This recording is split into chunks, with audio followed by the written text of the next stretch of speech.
नोव्हेंबरमध्ये महाराष्ट्र विधानसभेच्या निवडणुका आणि निवडणुकीचा निकाल याच्यानंतर आम्ही महाविकास आघाडीतल्या विविध उमेदवारांनी या संदर्भामध्ये निवडणूक आयोगाच्या संदर्भातल्या तक्रारी उमेदवारांच्या संदर्भातल्या तक्रारी करण्यासाठी याचिका दाखल करण्याचा निर्णय घेतला होता। त्याप्रमाणे आज हा याचिका दाखल करण्याचा शेवटचा दिवस होता।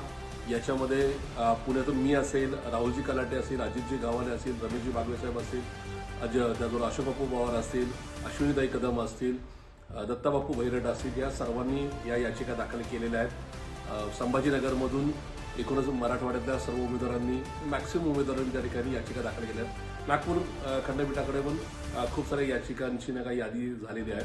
अर्थात एकूणच महाराष्ट्राच्या किंवा देशाच्या इतिहासामध्ये पहिल्यांदाच खूप मोठ्या प्रमाणामध्ये याचिका दाखल करण्यात आलेल्या आहेत। याच्यामध्ये धर्माच्या जातीच्या नावाने या ठिकाणी मतं मागणी, पैशाचा या ठिकाणी वाटपाचा विषय असेल, मतदार याद्यांमधला घोळ असेल, त्याचबरोबर उमेदवारांनी त्यांच्या ॲफिडेव्हिटमध्ये केलेल्या चुका असतील आणि एकूणच ईव्हीएम बद्दलचा जो काय आमचा आक्षेप आहे ह्या सगळ्यांचा याच्यामध्ये अंतर्भाव आहे।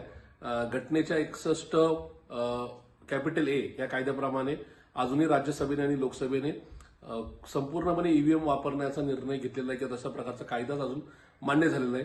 त्यामुळे ह्या निवडणुकाच बेकायदेशीर आहे असा आमचा आक्षेप आहे। त्यामुळे या निवडणुकांच्या संदर्भात पुनर्विचार व्हावाच, पण त्याचबरोबर येणाऱ्या निवडणुका ह्या बॅलेट पेपरवरच घेण्यात याव्यात अशाच प्रकारचा एकूणच आमचा हा याचिकेचा रोख आहे।